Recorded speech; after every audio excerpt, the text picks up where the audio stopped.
स्वामींची नित्यसेवा कशी करावी? स्वामींची कृपा प्राप्त करण्यासाठी करा ही अत्यंत सोपी सेवा. रोजच्या रोज स्वामी समर्थांची सोप्या रीतीने नित्यसेवा कशी करावी, कोणती करावी हा प्रश्न प्रत्येक स्वामी भक्त विचारत असतात. कारण त्यांना जाणून घ्यायचं असतं की आम्हाला खूप मोठी सेवा करणे शक्य नाही. या धावपळीच्या जीवनात आम्ही कामधंद्यात व्यस्त असतो. आम्हाला दिवसा रात्री वेळ मिळत नाही. जेमतेम थोडासा वेळ मिळतो. त्यामध्ये आम्ही सेवा करू शकतो का? 10 ते 15 मिनिटे किंवा 5 ते 10 मिनिटात आम्ही सेवा करू शकतो का? तर मित्रांनो, एक गोष्ट तुम्ही लक्षात ठेवा, स्वामींना तुमच्या 1 मिनिट सुद्धा पुरेसा असतो.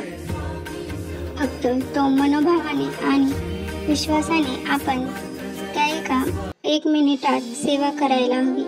तुम्ही 24 तास कामात असतात. दिवसरात्र तुम्ही धावपळीत असता. या धावपळीच्या जीवनात तुम्ही फक्त मुखातून श्री स्वामी समर्थ, श्री स्वामी समर्थ बोलले तरी ती सेवा लाख मोलाची असते.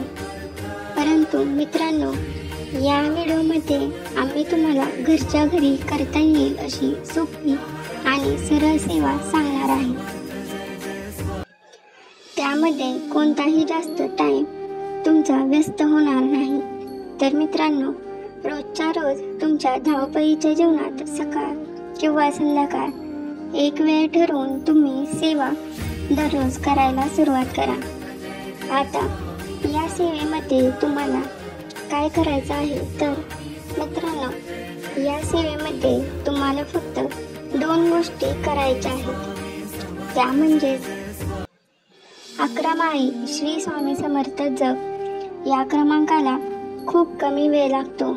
मित्रांनो, जर तुम्हाला 11 माळी सुद्धा शक्य नसतील तर कमीत कमी 1 माळ तरी करावी. 11 नाही तर 1 तर तुम्हाला जमेल. त्यानंतर दुसरे आहे तारक मंत्र.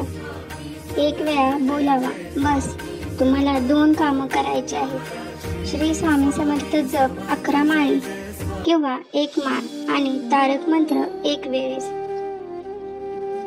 फक्त तुम्हाला या 2 गोष्टी तुमच्या नित्यसेवेमध्ये दररोज करायच्या आहेत. संध्याकाळी करा किंवा सकाळी ऑफिसला धंद्याला जाण्याआधी करा किंवा ऑफिसवरून कामावरून आल्यावर संध्याकाळी करा.